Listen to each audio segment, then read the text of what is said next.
Welcome in, everyone, to the Big Blue For You podcast. I am your host, Luke Emberton, and today is a really special day. I am joined by my first ever co-host. Holly, the Red Rocket Goins, is here with us today, and it's an exciting day. Kentucky beat the absolute piss out of Florida. It was Kentucky Fried Gator in Lexington on Saturday, a noon start, and the crowd was definitely pounding the 7 a.m. beers in the orange lot outside of Commonwealth Stadium, which, you know, we call it Commonwealth Stadium. It's not Kroger Field anymore. Your corporate sponsorship sucks. Commonwealth Stadium is where it's at. But really, we're going to talk about that. I apologize for not doing the instant insight after the game. I've had some things going on the past couple days. We'll drop that breaking news later. We'll drop that later. And realistically, I just kind of wanted to wrap a lot of things into one podcast, really. The win over Florida, I won't spend too much time with it because we just beat the hell out of them. That's all there really is to say. We also have an upcoming game against the #1 team in the country, the Georgia Bulldogs. This is the biggest game of the Mark Stoops era. This is for first place in the SEC East, a potential spot in Atlanta in the SEC championship game this season. So huge game implications this weekend. So if you haven't already, you smash the like button, you leave a comment on the video, hit subscribe, hit the notification bell for all the latest channel news. And unless you disagree with me, then what do, Holly? Smash that dislike button. You tell us we're idiots in the comments. Don't be mindless sheep, people. And without further ado, let's get right into it. All right, so we're going to lead off with Kentucky's win over Florida, 33-14. We beat Florida by 3 scores. I mean, are you kidding me? We don't beat Florida by 3 scores in Kentucky in football. That doesn't happen. But it happened on Saturday. What Mark Stoops has built in Lexington is special. I'll talk a little bit more about that here in the next couple of minutes. But right now, I really just kind of want to talk about the game itself and how Rumblin' Ray Davis was obviously the star of the game. He sliced through that Florida defense like butter. I mean, he was all through it. He was knifed through butter. It was insane. One of the most dominant running back performances I've ever seen. And big shout out to the big blue wall, the big hog mollies up front, the guys that eat 17 steaks every single day because they got to have a big old bag over their belt. They were absolutely dominant at the point of attack. The physicality of Kentucky was really on display. It was your typical Mark Stoops win. They dominated the line of scrimmage on offense and defense. They ran the ball extremely well, and defensively, they were almost perfect. When you only give up 14 points, you're doing things right. I don't care about yards. I don't care about any of that stuff. They only give up 14 points. It's the only thing that matters. And when you only give up 14 points, you're going to win a lot of ball games. And again, offensively, we know Ray Davis was a star. The big blue wall was terrific. Defensively, the way that they play in that system, in Brad White's system, it's really more of a collection as a team.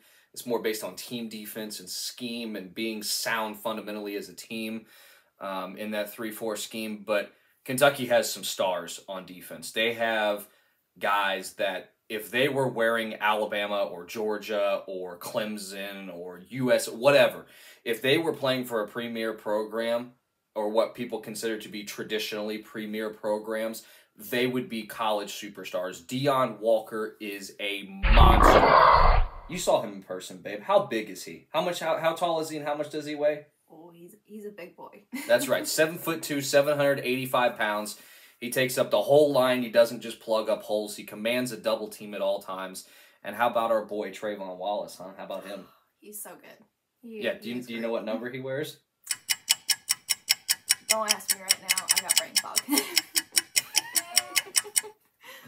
For reasons. We brought her on for all the cutting-edge analysis and breaking down the film of how to deal with a two-gap scheme defensive tackle and things like that. And also, we need her to explain what cover 2 is and cover 3 and cover 4, and I'm sure she'll be able to give you all the details on that. So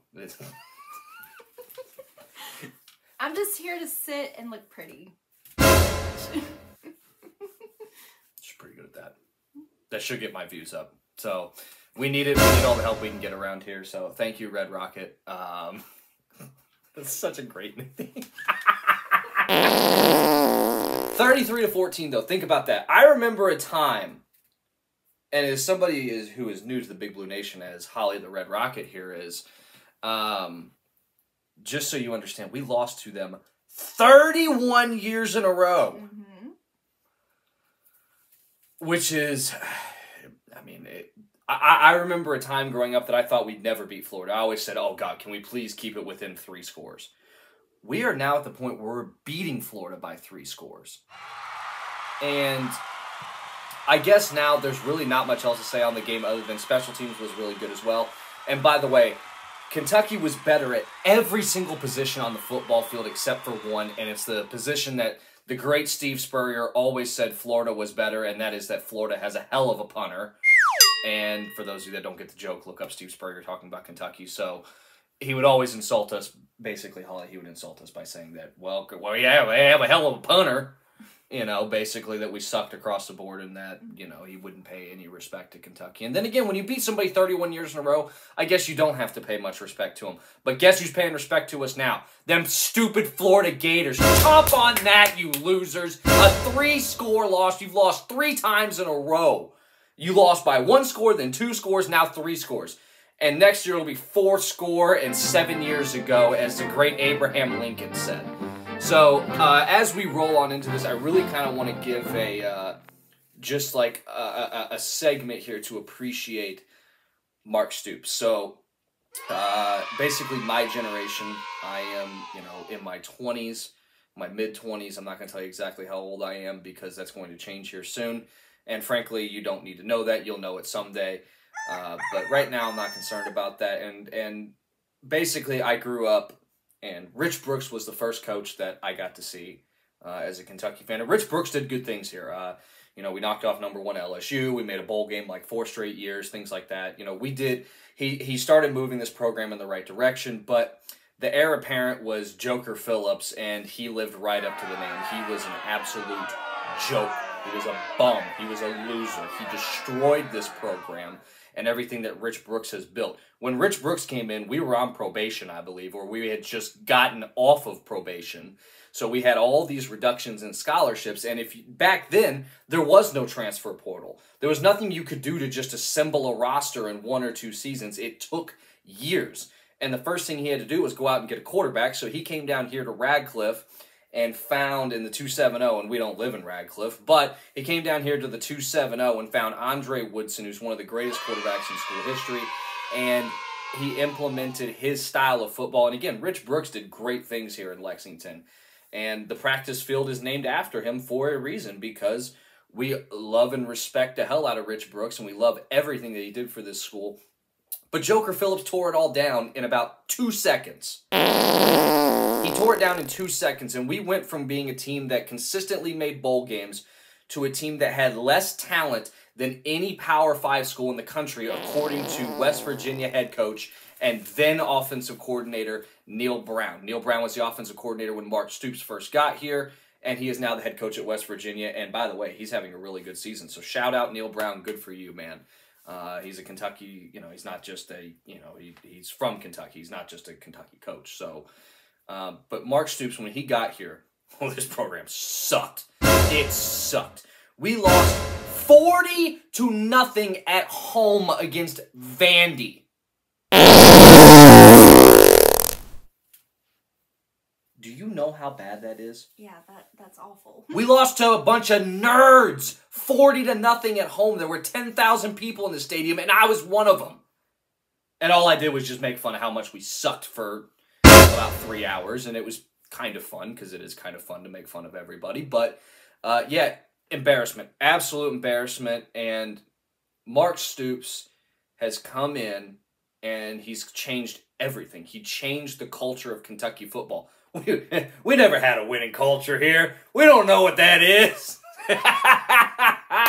we don't know what winning is in football. We didn't know what that was till Mark Stoops got here. I thought growing up that Rich Brooks was as good as it got. I was like, okay, we'll be consistent. We'll make bowl games. We'll be decent. But we're never going to be elite. And we're not of the elite, but we are a consistent top 20 to 25 program in the country. We are a legitimate football program. We're legit. I mean, this is not a fluke, what you have been seeing with Mark Stoops. He came in, and the first thing he said he has to do is, obviously, you have to recruit. You have to go get more talent. So he did what no other coach has thought to do, and really, I'm kind of shocked that no other coach thought to do this. He went into Ohio because he's a Youngstown guy and started pulling all of these guys from the state of Ohio. He used his Ohio ties to bring guys here and to help them win. And it worked basically immediately. We went from, when he got here the year before, we were 2-10. Well, we repeated with the dubious honor of going 2-10 again. Great job, guys. 2-10, 2 seasons in a row. But nobody said anything because we knew this is going to take years to build. You don't build a football program overnight. We knew it was going to take time.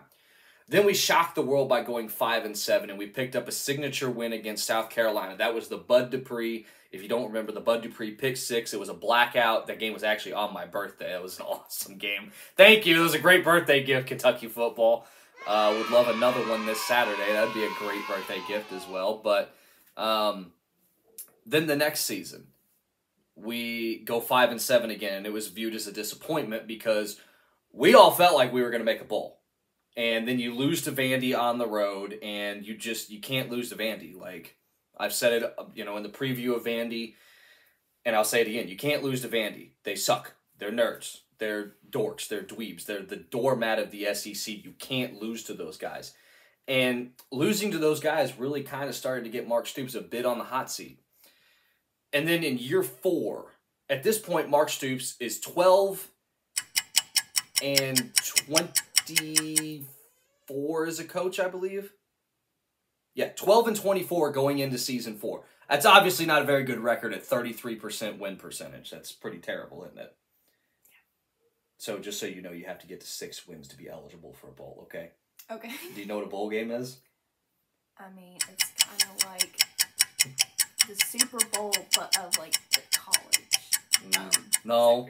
that would be called the national championship game. Wow. That's we haven't gotten there yet. But okay, so let me explain to you what a bowl game is. Bowl game is pretty simple. You play your regular season, and if you win 6 games, you qualify for a bowl game, which means you play a team that's not from your conference in a neutral stadium. So like, there's bowls all over the place. Most of them are scattered throughout the South, because you have to play in some type of warm weather. Most of the bowls are in Florida, realistically, Florida and Texas and stuff like that. So that's kind of where most of the bowl games are. But, there's like in Nashville, they have the Music City Bowl. That used to be the annual Kentucky Bowl. It was actually the bowl game we were in last year. So, consistently we have been, we were thinking we were going to get to a bowl game. It didn't happen. And then you have what was probably the most embarrassing loss that I can remember in a long time, was losing to Southern Mississippi at home. Yeah, Southern Miss. Hey, do you know what conference Southern Miss plays in? Do you know what state Southern Mississippi is from? You won't see what I have to put up with. Do you know where their college is in Mississippi? No. I believe it's in Hattiesburg. You can look that up if you'd like. Go ahead and look that up. Yeah. My phone's charging, so. Well, I guess you're going to be looking it up on my phone then, even though I need to kind of pull up some stats. So do me a favor. We'll keep the Georgia stats up, but I need you can go look that up. I believe it's in Hattiesburg, Mississippi. So we were up 35-10 at one point in the game and lost 44-35. And I remember saying then, I was like, well, this guy's not going to survive this season. He's going to get fired. And it ended up obviously not happening, but after that game, if you remember, we go down to Florida and we lost by about 75 points. Like, we got beat so bad. I've never seen a team take a beating the way that they took a beating at Florida that game. So at this point, Mark Stoops is 12 and 26 in his career. Where is that at? It's in Hattiesburg. Well, some bitch. I guess I know a few things there now. All right, you can give me that back. Thank you, babe. I love you. Mm-hmm. Love you too. Yes. So anyways, we're 12. Mark Stoops is 12 and 26. Something happened after that Florida game, and everything changed. All of a sudden, this Benny Snell guy starts playing. This running back, Benny Snell, who is the all-time leader in touchdowns and yards, and he tore through defenses for 3 years, and the rest is history. We picked up a signature win that year at the end of the year, knocking off Louisville when they had Lamar Jackson, and they were all talking about going to the playoff and going to the Sugar Bowl and doing all this stuff and going to the Orange Bowl, whatever, blah, blah, blah, blah, blah. And guess what we did? We said, L's down. You suck. Your city's a dump and your school is a joke. And we embarrassed them on their home field. It was beautiful. Austin McGinnis, the game-winning kick. And everything changed that season. We won a few games like that we really shouldn't have. We made the bowl game. And even though we didn't win the bowl game against Georgia Tech, everything changed. After that Florida game, Mark Stoops, like I said, was 12-26. His record since then is 59-34, which is a 64 win percentage. Which, by the way, is the type of win percentage that makes you eligible for the College Football Hall of Fame. We are looking at potentially having a Hall of Fame coach in Lexington, by the way. You guys don't understand what he has done and how special it is. And all of a sudden, we've gotten to 7 bowl games in a row. We've had 2 10-win seasons, 2 Citrus Bowl wins, and we hadn't had a 10-win season since the 1970s before Mark Stoops got here. So, Mark Stoops, Brad White, Liam Cohen, Vince Marrow, Matt House was a guy that was a defensive coordinator here that did a lot for us. Eddie Grand, who's still on the staff and is a former offensive coordinator. You guys have built an amazing football program, and thank you for bringing me tons and tons of happiness over the years, because I thought that Kentucky football was Joker Phillips every single year, and you have completely changed my mind on it. And now, with that, I think we segue into the Georgia game. So, Holly, I need you to break down the Georgia game for me. Let's go over some stats. They're tired of listening to my voice. They don't want to just sit there and listen to this ugly bald dude talk. They don't want to hear about the Chrome Dome. They want to hear from the Red Rocket. Okay. You just read the team stats. So that's Kentucky's offense. That's Georgia's offense. This is the matchup. Those are the yards. Tells you passing and rushing. This is not, Holly, I promise you this is not that hard. That's the Kentucky offense versus the Georgia defense. Just read off the matchup stats. Okay, so Kentucky offense and Georgia defense. Kentucky 67th overall to Georgia 16th. That's in yards. And you guys know I don't give a damn about yards. I only care about points and points per drive in particular, because that is a measure of efficiency. Yards is just a counting stat that statisticians like because they're nerds and they're dorks. Yards don't win games. Points do. Continue. All right, and that's for overall. So for passing, Kentucky 78th, Georgia 18th. And for rushing, Kentucky 52nd, Georgia 37th.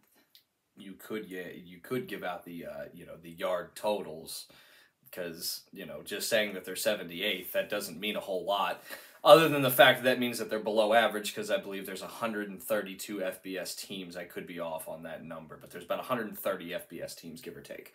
So Kentucky's in the bottom half in passing yards per game. Again, a lot of that is because of the pace of play Kentucky plays at. Kentucky plays at one of the slower paces. Actually, is a thing that is going to benefit them in this game is the fact that they play a little bit slower, because you know why that benefits you when you play slower? What? What's Wait, answer the question. Yeah, okay, so why does playing a slower pace benefit you? I don't know. Saves you from making stupid, rash decisions. It shortens the game. It means there's less possessions. The less possessions in a game, the better it is if you're trying to.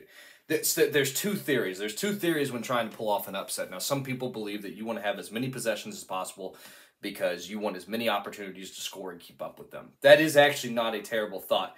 The problem is when you have that many possessions, if the other team makes a mistake, it doesn't matter as much. They can make up for it. They can afford to make mistakes. You can't. That's why when you play at a slower pace and you cause them to make a mistake and you take advantage of it, it's more impactful because there's less possessions. So a smaller lead is a bigger deal in a game with less possessions because there's less chances for them to come back and win. One thing that we should talk about in this game, Holly, one thing you're going to need to understand is that Kentucky's a quick starting team and Georgia is a slow starting team. That is a big impact in this game. Why do you think that's a big impact? Insert cricket sounds, I don't know. There's going to be a lot of fart noises on this podcast, I can tell you that. What? I don't know. Why do you think that's a big deal when you're trying to pull off an upset? Babe, use logic. Well, because Kentucky's trying to be fast, so they're trying to get the ball to score, and Georgia's trying to take their time, so they can't easily get the ball from them. I don't know. I'm not a man. I don't know sports. Okay. So, let me explain this again as simply as I can. So, the reason why it's a big deal, when you are trying to pull off an upset, what's the last thing you want to be doing if you're trying to pull off an upset? You don't want to play from behind. You don't want to try to keep up with them. You want to set the pace. You want to get out in front and make them catch up to you, especially with how dominant Kentucky's defense is. And with that, I would like for you to read some of the Kentucky defensive stats versus the Georgia offense. Now, the offensive yards and things are going to look good for Georgia, but the scoring offense and everything is not going to look as good. So I don't really trust the numbers in this case as much. I trust what I've seen on the field, and that is the fact that Kentucky's defense, and the front seven in particular, is one of the best units in the country, and Kentucky has two very, very good corners, in Maxwell Harrison and Andrew Phillips. Jordan Lovett last year in this game had a big interception in the second half. It's going to take something like that to knock off the Bulldogs. So let's get a recap on the stats coming from the Red Rocket.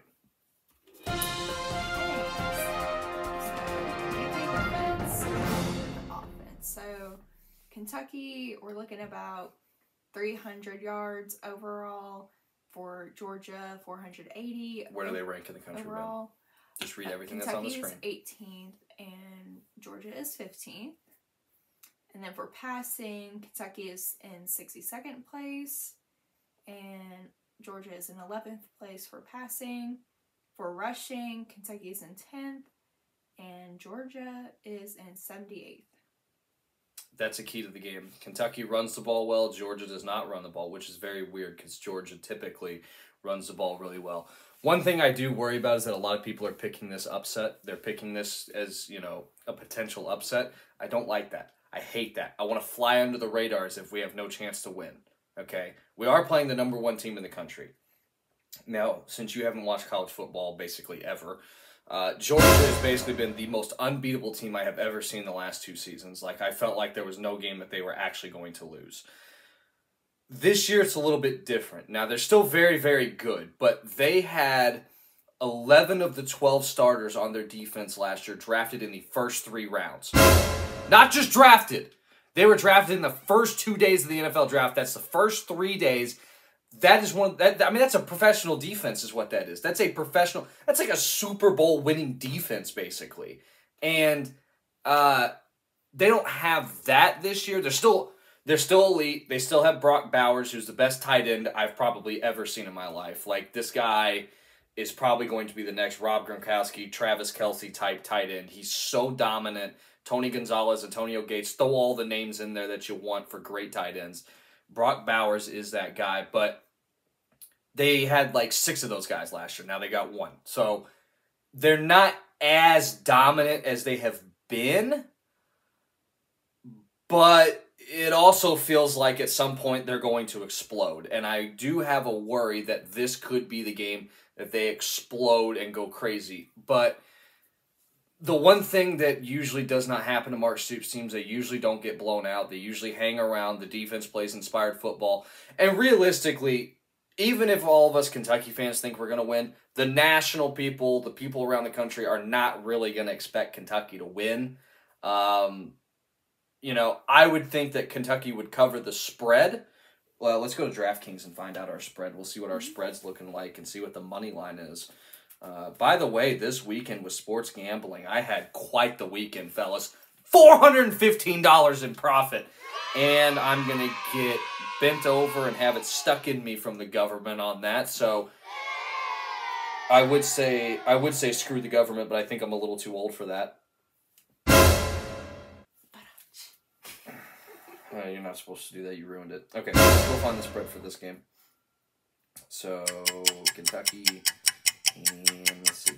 Read off the spread for us. Read off the spread, read off the over-under, and then last and not least, the money line.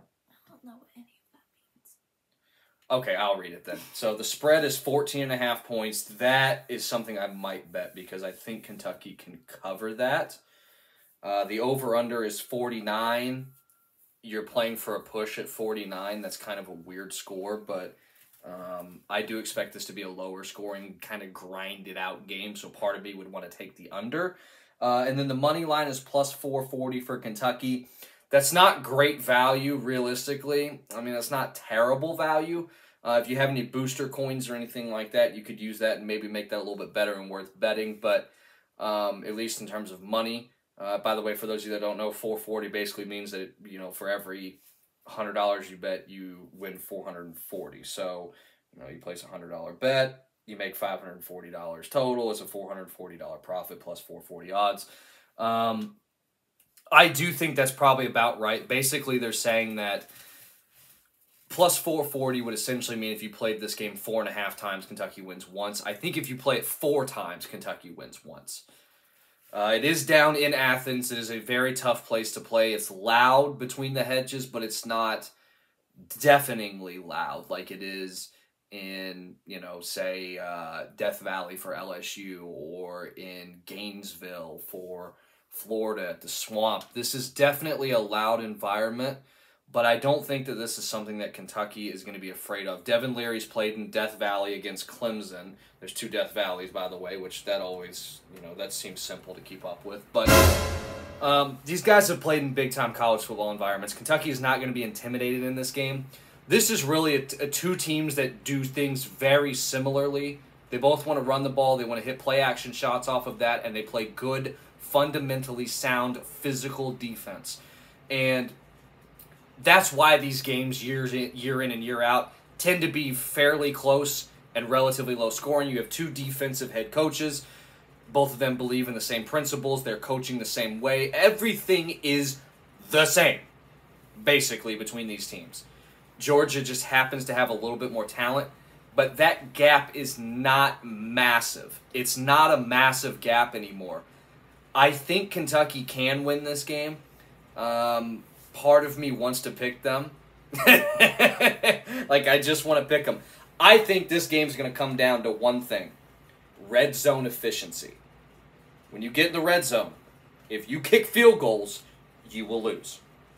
If you score touchdowns, you will win. It's also going to take a big turnover, a special teams play, something of that nature. Those are really probably the 2 things it's going to take. Kentucky needs to win the turnover battle, and they need to execute in the red zone, score touchdowns, and keep Georgia out of the end zone, make them kick their field goals.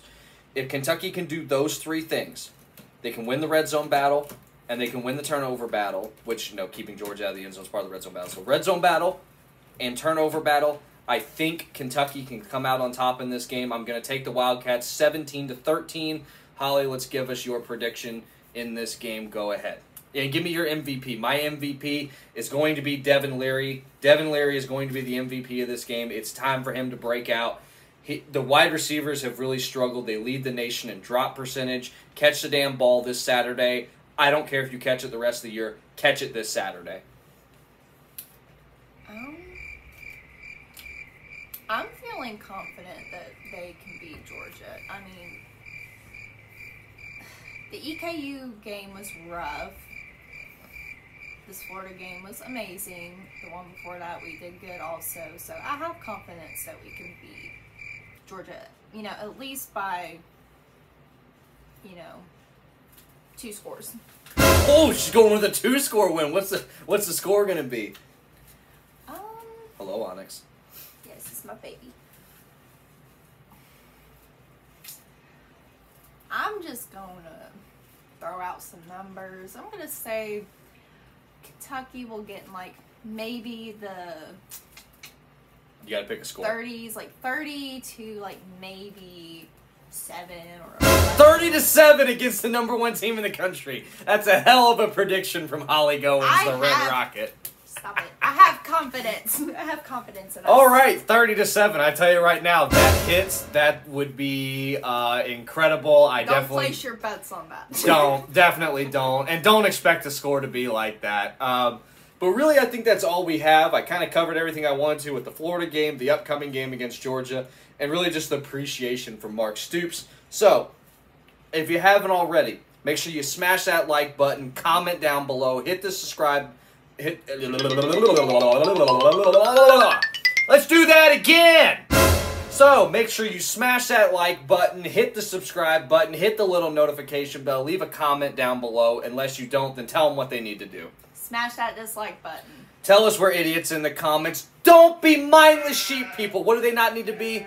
Mindless sheep. Don't be mindless sheep people. And with that, we are signing off. I am Luke Chrome Dome, and this is Holly the Red Rocket. Do not call me that. Red Rocket signing off.